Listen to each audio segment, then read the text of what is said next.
Welcome to this topic on K-means algorithm. So I'll come to the very important topic on K-means algorithm, which is a highly significant topic in the Unit 4.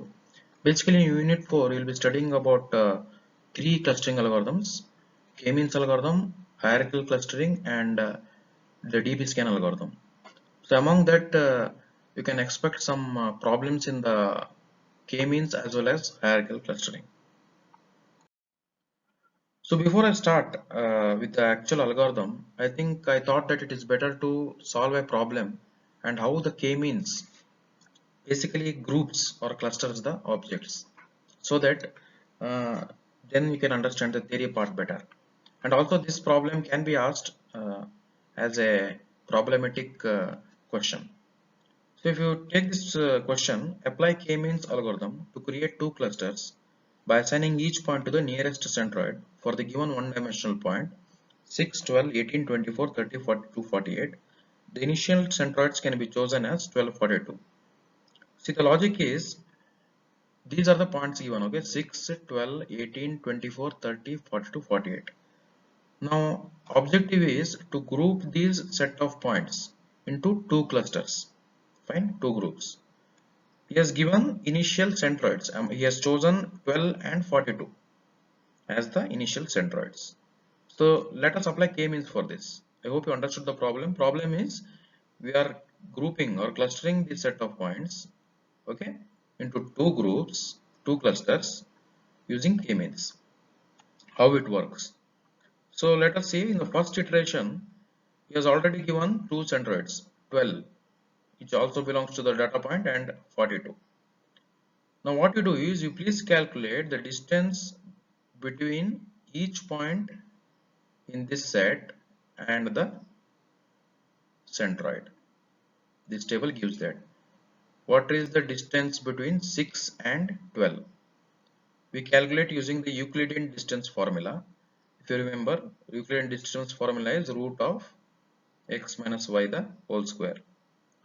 So 6, distance between 6 and first centroid 12 is root of 6 minus 12 square, which is 6. Similarly, distance of 6 to m2, m2 is 42, is root of 6 minus 42 square is equal to 36. Among this, which is the lesser one?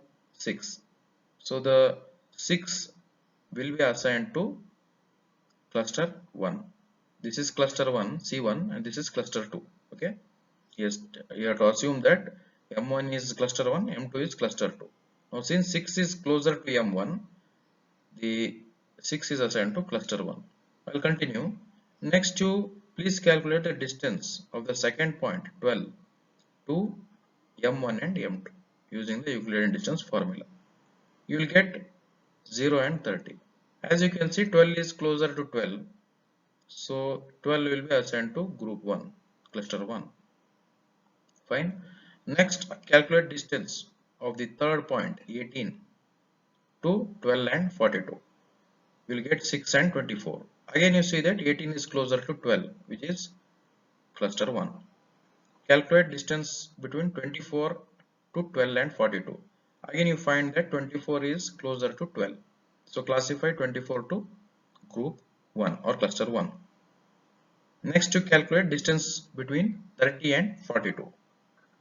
Now you find that 30 is more closer to 42 because the distance between 30 to 42 is 12, right? 12 is less than 18. Naturally, 30 is closer to 42. So 30 will be assigned to cluster 2 because 42 belongs to cluster 2. Like that, you please continue. 42 and 12 distance is 30. 42 and 42 distance is 0. Naturally, 42 will be assigned to the second cluster. Finally, 48 distance between 48 and 12 is 36. Distance between 48 and 42 is 6. 48 is closer to 42, which is belongs to cluster 2, and 48 hence belongs to cluster 2. Now, what are the points belonging to cluster 1 and cluster 2? So if you see 6, 12, 18, 24, which are marked yellow here, they belong to cluster 1, right? 30, 42, 48, these points belong to cluster 2. Now K-means algorithm, what it does is it again finds the mean. Mean of these 4 points is 6 plus 12 plus 18 plus 24 divided by 4, because 4 points are there, 15. 15 is the mean of cluster 1. C2. Then you find the mean of C2. Mean of C2 is 30 plus 42 plus 48 divided by number of points, 3, 40.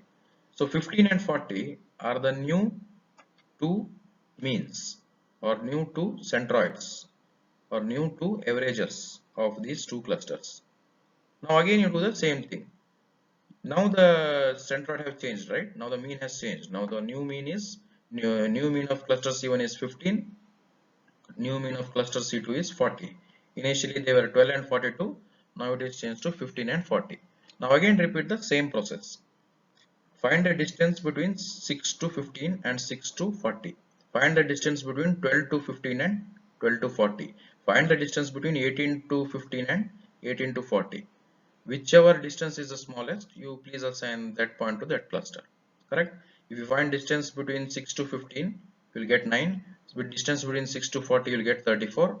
Since 9 is less than 34, you will assign 6 to the group of M1, which is cluster 1. Okay, it is similar to the previous process.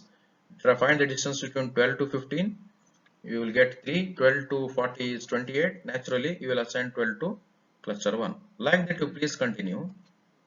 Okay, now if you see here, cluster 1 is having 6, 12, 18, 24. Cluster 2 is having 30, 42, 48. If you see the allocation of the points 6, 12, 18, 24 to cluster 1 is same as the previous iteration. Here also the same points 6, 12, 18, 24 were assigned to cluster 1, right? So the assignments of the points to the cluster has not changed. In such a case, the k-means stops. Since same points are assigned to each clusters, correct? C2 also contains 30, 42, 48 in the second iteration. C2 also contains 30, 30, 42, 48 in the first iteration. C1 contains 6, 12, 18, 24 in the first iteration. Cluster 1 C1 contains 6, 12, 18, 24 in the second iteration. The assignment of the points to the cluster has not changed. Then the k-means stops. Suppose, for example, C1 had here another point, say 30, and here it was 42, 48. Then the points have been allocated to different clusters, right? The iteration, between the iteration, the points have been allocated to different clusters. Then again you have to repeat the same process. You have to calculate the average of one cluster, the average of second cluster, find the difference or the distance between the each point and to the new mean. This will continue until the allocation of the points to the cluster don't differ from the previous iteration. Okay, this is the main logic behind the k-means algorithm. Coming to the theory part here, so k-means defines a prototype in terms of a centroid, which is the mean of a group of points. So as I told you, we will find the mean of the group of points, that is called as the centroid. Another variation is there called k-mediod. K-mediod, which is nothing but a, here mean was taken, right? Here they will take mediod. Mediod is a representative point. Mediod means it is like a median. Suppose 10 points are given, you might choose one of the points as a mediod. You will not take average, you will choose one of those points as a mediod. Then you will find the distance of each point to the mediod, and whichever is closer you will allocate to that group. That is one variation, k mediod. Okay, that's what it says. Well, a centroid almost never corresponds to an actual data point. A mediod by its definition must be an actual data point. Centroid is usually the mean or average. Mediod is the data point itself. So coming to the algorithm, this can be important question actually. Many times it has been asked. Basic k-means algorithm they will ask to write. The first step is select k points as initial centroids. Form k clusters by assigning each point to its closest centroids. Recompute the centroid of each cluster until centroids do not change. So basically in the textbook he has given the k-means algorithm as in like in this figure, like in using this diagram. So what you have to understand is here one set of points is there, here one set of points is there, here one set of points is there. So out of these points, he has selected 3 initial centroids because you want 3 clusters. Now what you will do, you will calculate distance of each point to this cluster. Sorry, distance of each point to this mean or the centroid. Then you will get in the second iteration cluster like this. This plus is the mean of this cluster. This plus is the mean of this cluster. This plus is the mean of this third cluster. Again, you'll repeat the process, right? You'll find the difference with or the distance of every point to this centroid. You'll get in iteration 3 again allocation like this. Okay, again you'll repeat it. Now what will happen is in iteration 4 it will stop. Why, tell me? Because the same number of points have been assigned to group 1, same number of points have been assigned to group 2, same number of points have been assigned to group 3. So the k-means stops. If the assignments of the points to the clusters remain the same, then the k-means algorithm stops. That's what he has explained here. So coming to this, as I told you, how do you assign points to the closest centroid? We have already done this. We can use the Euclidean distance formula if the data points are in Euclidean space. That means for continuous values, for numeric values, we can use Euclidean distance formula.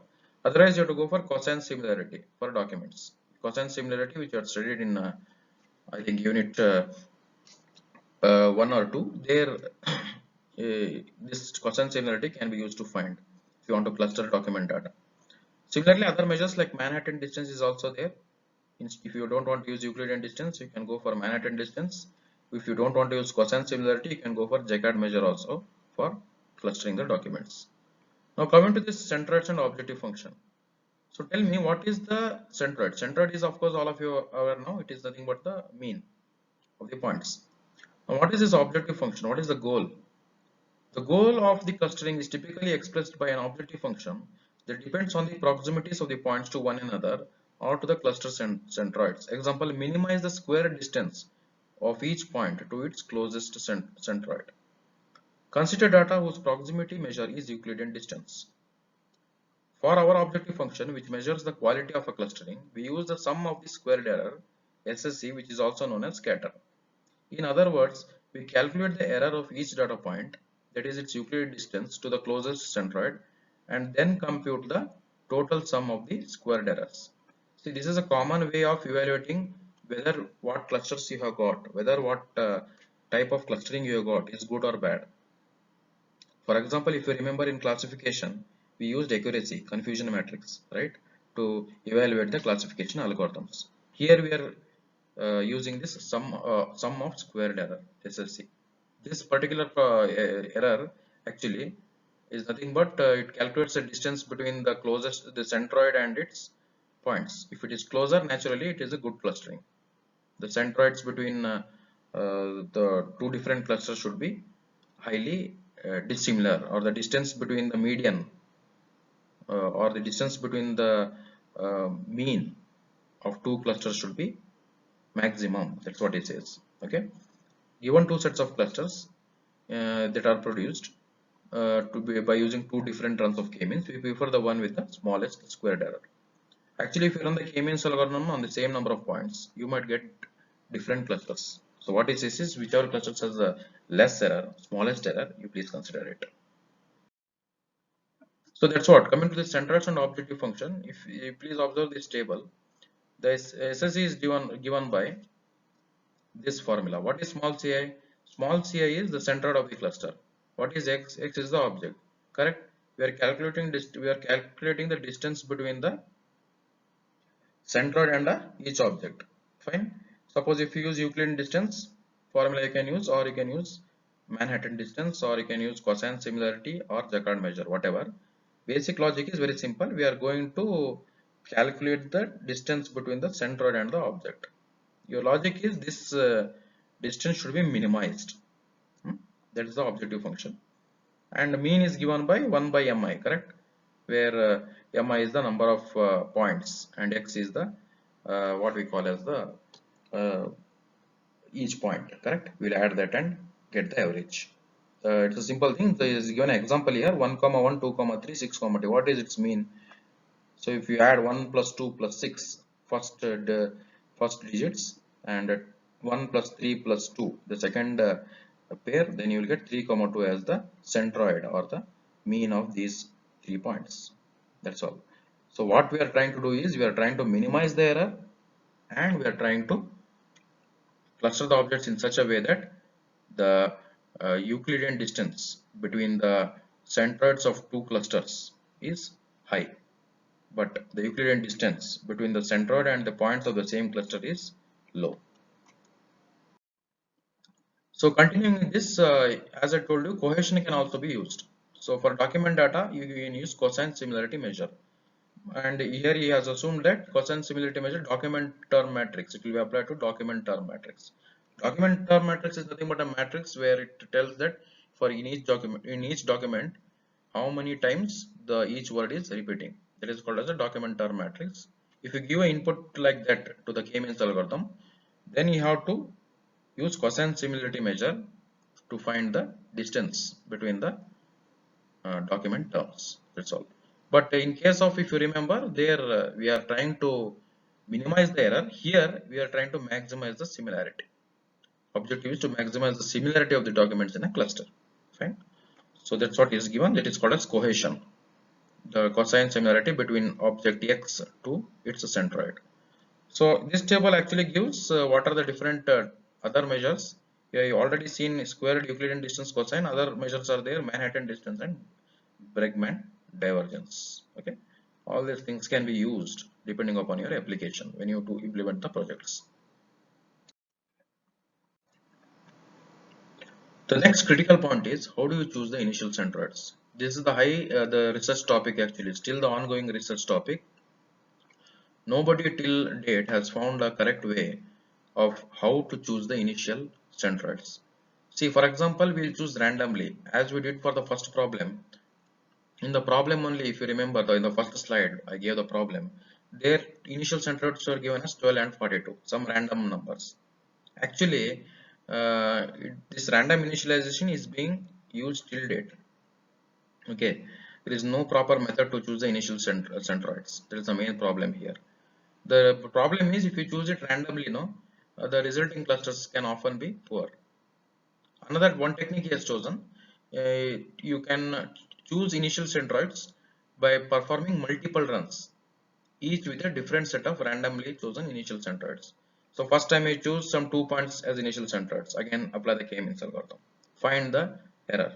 Next, again in the second run you choose another 2 centroids and repeat the k-means algorithm, find the error. Like this you do multiple runs, whichever gives the less error, that you choose as the initial centroid.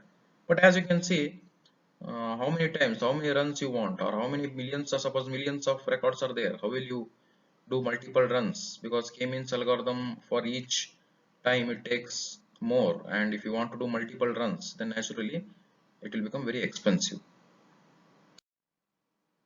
Choosing the initial centroids, so he has given some techniques here. One effective approach is to take a sample of points and cluster them using hierarchical clustering. K clusters are extracted from the hierarchical clustering and the centroids of those clusters are used as the initial centroids. Basically what he here is does, he uses another technique which we'll study next, hierarchical clustering. Using that some clusters will be extracted, right? Then you will find centroids of those clusters and then repeat the k-means algorithm. So this practically, if you want to implement this, the sample should be small. Okay. If large records are there, what you are basically doing here is you are implementing two algorithms. One is you are using hierarchical clustering. Actually, it will produce some clusters, right? Then again you are applying k-means, which is highly expensive. That's why it says this can be applicable only for data set with less records. K is relatively small compared to the sample size. Again, the number of clusters what you want should be less. Then only it can work. Another method he has chosen. Okay, another approach what he tells is select the first point at random or take the centroid of all points. Then for each successive initial centroid, select the point that is farthest from any of the initial centroids already selected. So again, what he does is he selects some point. Fine. Now again he will do the k-means algorithm. If you get a very bad clusters, if you get a very high error, then you choose the point which is very far from the initially chosen centroid. This will make sure that your error might be less. Again, it is expensive to compute the farthest point. So all these methods actually involve a lot of time. So that's why till now only a random selection of k is being used practically. So coming to the time and space, what is the time taken or what is the time complexity of k-means? It is actually quite good actually. If you see here, the space complexity says is modest because only the data points and centroids are stored, right? The storage is given by this formula, big O notation, m plus k into n, where m is the number of records, k is the number of clusters, right? What you want, n is the number of attributes, number of columns. So actually it is linear. It's practically better compared to other algorithms. It's not n square or something, it is linear. Hmm? The time, if you say, is also modest. It is again linear. It is given by this one, big O of I star k star m star n. What is I? Number of iterations, correct? uh, Taken by the k-means algorithm to give the final clusters. K is the number of clusters, m is the number of records points, n is the number of attributes. So I is often small and can usually be safely bounded, okay, as most changes typically occur in the first few iterations. So usually you will get the final clusters in very few iterations, he says. So time complexity is also not bad actually. Therefore, k-means is linear in M, the number of points, and is efficient as well as simple, provided that k, the number of clusters, is significantly less than the M, number of records. Some additional problems are there which we'll discuss here. Handling empty clusters. Empty clusters can be obtained if no points are allocated to a cluster during the assignment step. So this is actually very rare actually. What happens now? Some of the records may not at all be assigned to a cluster. In such a case, the empty clusters will be produced with no records. Then what you have to do, you have to choose a replacement centroid. How will you choose a replacement centroid? You will choose the point which is farthest away from the initially chosen centroid, correct? Because the initial centroid provided a very bad cluster, provided an empty cluster. So you next time you will choose the point which is far away from that initial centroid so that you will get a better cluster. Fine, that's the logic. Another approach is choose the replacement centroid from the cluster that has the highest error, so that cluster or group gets split and the overall error can be reduced. If there are several empty clusters, this has to be repeated. Okay. Another issue is outlier. So this is a major problem when you do practically implement k-means. When the outliers are present, no, what will happen is it will completely uh, induce errors in the clustering. That's the main problem. But actually, it has to be eliminated. Outliers have to be discovered and eliminated. That is, before you apply k-means algorithm, you have to identify the outliers and eliminate. Then you apply the k-means algorithm. But what happens now in some applications, like financial analysis, okay, the outliers are important. Why it is important? Suppose in financial analysis 100 transactions are there, out of that 2 transactions are very unusual, okay, 100 transactions are there, 98 transactions are almost similar, 2 transactions are quite dissimilar. They are actually outliers, but they might be a fraud customers, or they might be fraud transactions. So in such a case, outlier becomes important. Every time, depending on the application, what it says is you have to decide whether you want to eliminate the outliers or not. Yeah, this is the final thing. What are the strengths and weaknesses? K means is simple. As you saw, it is a very simple algorithm. You just take the centroid, calculate the distance of each point to the centroid, and group it. So it is quite simple, and it can be used for wide variety of types. As you saw, it can be used for document data as well as numerical data. It is very efficient actually. In practically, it is found to be efficient, even though multiple runs are often performed. And bisecting k-means, some variants are there. They are even more efficient and are less susceptible to initialization problems. That is selecting the value of k. What are the major drawbacks or weaknesses? So it is not suitable for all types of data. So though he has given one of its strengths as it supports wide variety of data types, for all types of data it is not suitable. I think he is referring to the some data where the sparse matrix is there, or where binary type of data is there. There's those type of data you cannot apply k-means algorithm. It suffers. It cannot handle non-globular clusters or clusters of different sizes and densities. It is because you are taking the mean or the average of the data. Usually if you take centroid or mean or average of the data, they will produce globular clusters, circular clusters. Okay. K-means also has trouble clustering data that contains outliers. This we saw before. If outliers are present in the data, it will cluster in an ad hoc way. Okay. And last one finally is it is restricted to data for which there is a notion of a center. A related technique k-media clustering does not have this restriction, but it is more expensive. So you have to calculate mean. Suppose if you have data for which you cannot calculate the mean or the centroid, then for such type of data you will not be able to apply k-means algorithm. Okay. Yeah. To summarize this, k-means algorithm is a very famous clustering algorithm. It will just calculate the distance of each point to the centroid, and depending upon the distance it will grow. Okay. So next we'll see about hierarchical clustering. Thank you.